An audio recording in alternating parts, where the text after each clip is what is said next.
মাঝে মধ্যেই আমরা Bangla news, Hindi news, YouTube চ্যানেলে দেখতে পাই সাইবার ক্রাইমের টাকা ফিরিয়ে আনা হয়েছে একজন গ্রাহকের কাছে পুলিশের মাধ্যমে। খুব ভালো লাগে খবরটা শুনে।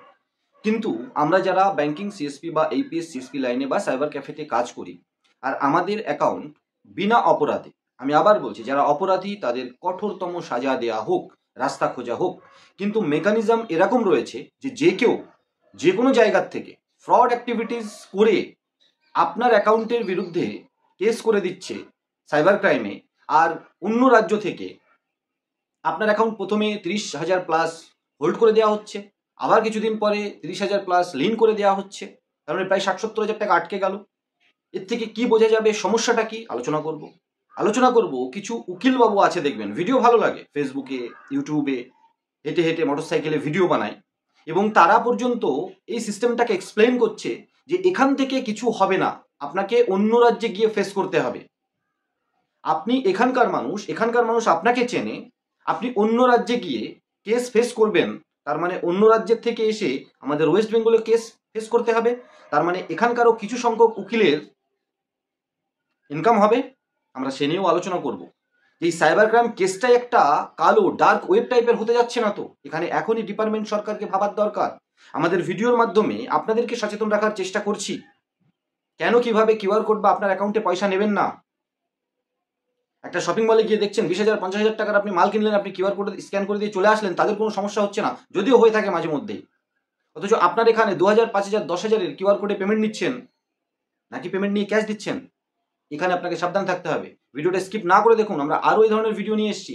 একটা কমেন্টস আপনারা করেছেন, সেই কমেন্টসের থেকে আমার মনে হলো সেই সম্পর্কে খানিকটা আলোচনা করা উচিত এবং ভবিষ্যতে যেন আপনারা এই সমস্যায় না পড়েন।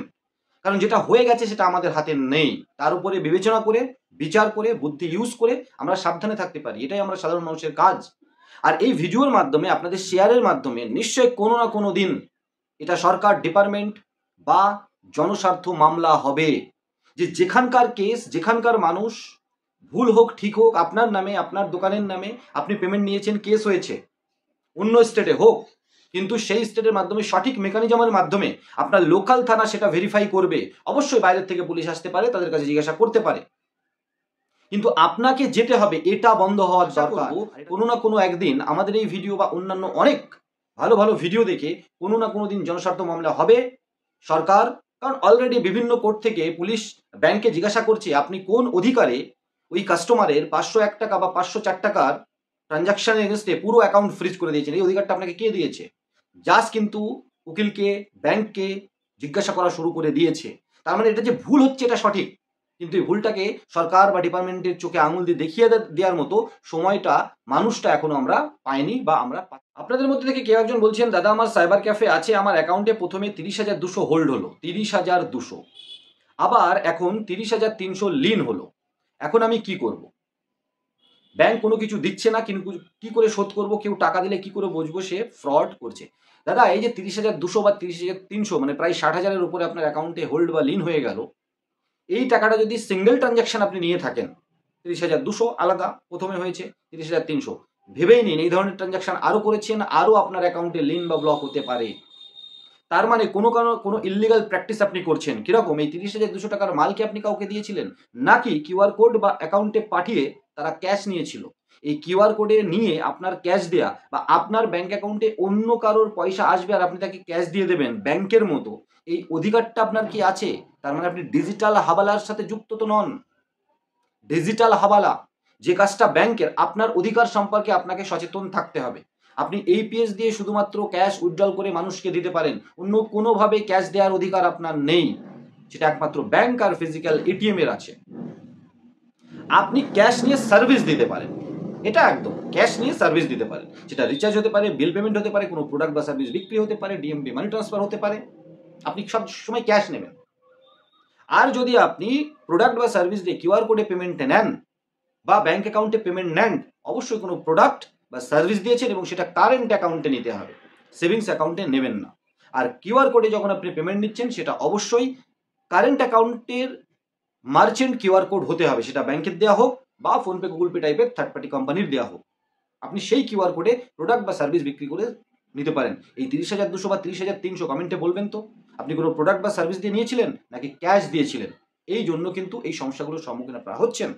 এই ভিডিওটা যাদের নজরে আসছে তারা এই ভুলটা করবেন না, কারণ এই অধিকারটা আপনাকে দেয়নি। সত্যি তো, আপনি কি করে বুঝবো কাস্টমার আমার দোকানে ফ্রড অ্যাকাউন্টের পয়সা আসছে? আমি কি করে বুঝবো? বোঝা তো সম্ভব নয়। সরকারকে এনশিওর করতে হবে, ডিপার্টমেন্টকে এনশিওর করতে হবে আমরা প্রোডাক্ট সার্টিফিকেট নিয়ে, ট্রেড লাইসেন্স নিয়ে, ইলেকট্রিসিটি বিল দিয়ে সব জায়গায় ট্রানজাকশন করছি, জিএসটি দিচ্ছি, সমস্ত কিছু দিয়ে যখন ব্যবসা করছি, আমাদের স্বার্থ রক্ষা করা ডিপার্টমেন্ট, ব্যাংক, সরকারের দায়িত্ব, কর্তব্য। এবার সেটা করছে না তারা। আমি এখানে বসে ব্যবসা করছি, আপনি কলকাতায় বসে ব্যবসা করছেন, কেস হচ্ছে ইউপিতে, কেস হচ্ছে কর্ণাটকে, হতেই পারে। মিথ্যা কেস দিচ্ছে,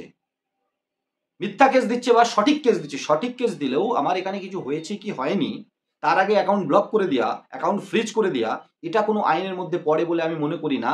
কারণ তাদের অ্যাকাউন্ট আপনারা ফ্রিজ করছেন কখন? ফ্রড অ্যাক্টিভিটিস করা মানুষগুলোর, যখন তারা টাকা বের করে নিচ্ছে।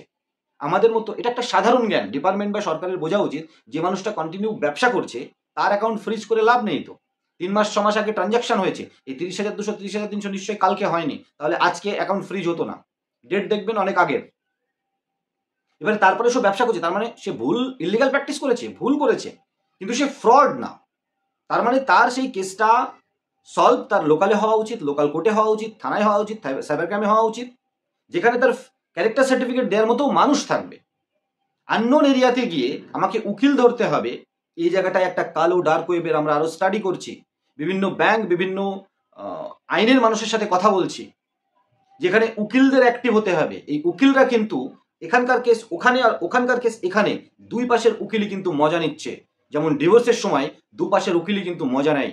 সমস্যাটা ওই স্বামী স্ত্রীর সলভ হবে কি হবে না সেটা কবছর হবে পরে, মজা কিন্তু উকিল দুটো নিয়ে। কিন্তু সরকারকে এমন কোনো মেকানিজম আনতে হবে যেখানে আমি আমার কথাটা বলার জন্য লোকাল ল্যাঙ্গুয়েজে, লোকাল মানুষের কাছে গিয়ে, থানা হোক, সাইবার ক্রাইম হোক, কোর্ট হোক, আমি ফেস করতে পারি।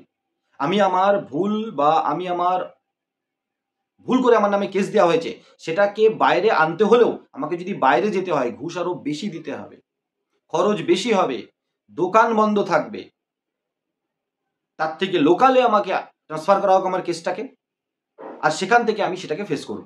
এটাই হওয়া উচিত। আপনাদের মতামত জানান কমেন্ট সেকশনে, আর ভিডিওটা লাইক করে শেয়ার করে অবশ্যই সেই পর্যন্ত পৌঁছান যেখানে জনস্বার্থ মামলা হতে পারে। এই সাইবার ক্রাইমের কেস আননোন অন্য স্টেটে হওয়াটা বন্ধ হওয়া দরকার। অপরাধ যারা করছে তাদেরকে ধরুন, তাদেরকে কঠোর সাজা দিন। অপরাধ ধরতে গিয়ে যদি আমাদের মতো দোকানদারের নামে কেস চলে আসে, ফ্রড কাস্টমারও আছে, প্রচুর কাস্টমার ফ্রড চলে আসে, ওকে ডিপার্টমেন্ট ধরতে পারবে না। আমরা যেমন দোকানে বসে ধরতে পারবো না কাস্টমার ফ্রড, তো কেস হলেও হঠাৎ করে ডিপার্টমেন্ট ধরতে পারবে না যেটা ভুল কেস হলো না সঠিক কেস হলো। হতেই পারে দোকানদার ফ্রড করেছে, আবার হতেই পারে কাস্টমার ফ্রড করেছে। তাহলে তাহলে সেই মানুষটা যেমন লোকালে কেস করতে পারছে, আর আমাকে কেসটা যেন আমি লোকালে ফাইট করতে পারি। যে কেস করেছে তাকে আসতে বলা হোক, যে কেস করছে তাকে আসতে বলা হোক, প্রুফ নিয়ে এনে এই দোকানদার আমার সাথে ফ্রড করেছে।